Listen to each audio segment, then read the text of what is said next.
আসসালামু আলাইকুম সবাইকে। 38তম বিসিএস পরীক্ষার সাধারণ বিজ্ঞানের প্রশ্ন সমাধানে আপনাদের সবাইকে স্বাগত জানাচ্ছি। চলুন শুরু করা যাক। কোন গ্যাসটি ড্রাই অক্সাইড তৈরিতে ব্যবহৃত হয়? ড্রাই অক্সাইড তৈরিতে ব্যবহৃত হয় কার্বন ডাই অক্সাইড। আমরা যদি কার্বন ডাই অক্সাইডকে -78.5 ডিগ্রি সেলসিয়াস তাপমাত্রায় শীতল করি, তাহলে এটি তরল না হয়ে সরাসরি কঠিন অবস্থায় রূপান্তরিত হয় এবং এটিকে ড্রাই আইস বলা হয়। এটি মূলত শুষ্ক, তাই এটিকে ড্রাই আইস বলা হয়। সাধারণত নাট্যমঞ্চে ধোঁয়া তৈরিতে ও হিমায়ক হিসেবে এটি ব্যবহৃত হয়। বর্তমান পরিবেশ বান্ধব কোন গ্যাসটি রেফ্রিজারেটরের কম্প্রেসরে ব্যবহার করা হয়? Tetrafluoroethane. বর্তমান পরিবেশ বান্ধব এর জন্য এটি ফ্রিজে ব্যবহার করা হয়। এটি ওজোন স্তরের ভাঙনে প্রভাব কম রাখে এবং পৃথিবীর উষ্ণায়নে এর প্রভাব কম হওয়ায় বর্তমানে ফ্রেয়ন হিসেবে এটিকে ব্যবহার করা হচ্ছে। একে নরফ্লুরেনও বলা হয়। ক্যান্সার চিকিৎসায় যে বিকিরণ ব্যবহার করা হয় তাকে গামা রেস বলে। ব্যাকটেরিয়ার কোষের নিচে কোনটি উপস্থিত? ক্রোমাটিন বস্তু উপস্থিত। ব্যাকটেরিয়া কোষে ক্রোমাটিন বস্তু থাকে, কিন্তু নিউক্লিওলাস ও নিউক্লিয়াস পর্দা নেই। এদের কোষে প্লাস্টিড, মাইক্রোকন্ড্রিয়া, এন্ডোপ্লাজমিক জালিকা নেই। এরা আদিকোষ, নিউক্লিয়াস সুগঠিত নয়, বিশিষ্ট এককোষী অণুবীক্ষণিক জীব। মস্তিষ্কের ডোপামিন তৈরির কোষ নষ্ট হলে কী রোগ হয়? পার্কিনসন রোগ হয়। এর ফলে হাতে এবং পায়ে কাঁপুনি হয়, আক্রান্ত রোগী চলাফেরায় অপারগ হয়। এই ডোপামিন স্নায়ুকোষ, এটি এক প্রকার নির্যাস যা চলাফেরায় সহায়তা করে।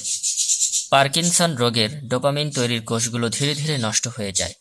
ডোপামিন ছাড়া ওই স্নায়ুগুলো পেশিকোষকে সংবেদন পাঠাতে পারে না, ফলে পেশিকোষ কার্যকারিতা হারায়। নিচের কোন উদ্ভিদ কেবল ম্যানগ্রোভ বনাঞ্চলে দেখা যায়? নিপা পাম কেবলমাত্র ম্যানগ্রোভ বনাঞ্চলে দেখা যায়। বাংলায় একে গোলপাতা বলে। গোলপাতা ম্যানগ্রোভ বনাঞ্চলের একটি অন্যতম প্রধান উদ্ভিদ। এছাড়াও ম্যানগ্রোভ বনাঞ্চলে আরও যে সকল উদ্ভিদ পাওয়া যায় তাদের মধ্যে রয়েছে গেওয়া, কেওড়া, গড়ান, আমুর, বাইন, পশুর ইত্যাদি। বায়ুমণ্ডলের কোন স্তরে বজ্রপাত ঘটে? ট্রপোমণ্ডলে বজ্রপাত ঘটে। এখানে বজ্রপাত ঘটার কারণ হচ্ছে এটি বায়ুমণ্ডলের সবচেয়ে নিচের স্তর, ভূপৃষ্ঠের সঙ্গে লেগে আছে। মেঘ, বৃষ্টিপাত, বজ্রপাত, বায়ুপ্রবাহ, ঝড়, তুষারপাত, শিশির, কুয়াশা সবকিছুই এই স্তরে সৃষ্টি হয়। ট্রপোমণ্ডলের শেষ প্রান্তের অংশের নাম ট্রপোবিরতি। এই স্তর ভূপৃষ্ঠ থেকে নিরক্ষীয় অঞ্চলে প্রায় 16 থেকে 19 কিলোমিটার এবং মেরু অঞ্চলে প্রায় 8 কিলোমিটার পর্যন্ত বিস্তৃত। পৃথিবীর বায়ুমণ্ডলের জলরাশির শতকরা কত ভাগ জল ভূগর্ভে ধারণ করে? 0.68%। এখানে একটি চার্ট দেওয়া আছে, চার্টটি আপনারা পজ করে দেখে নিতে পারেন। বাণিজ্যিকভাবে মৌমাছি পালনকে বলা হয় এপিকালচার, মৎস্য চাষকে বলা হয় পিসিকালচার এবং রেশম চাষকে বলা হয় সেরিকালচার। প্রশ্ন 10, মা এর রক্তে হেপাটাইটিস বি ভাইরাস থাকলে নবজাতকের স্বাস্থ্য ঝুঁকি ব্যবস্থাপনা কী হওয়া উচিত?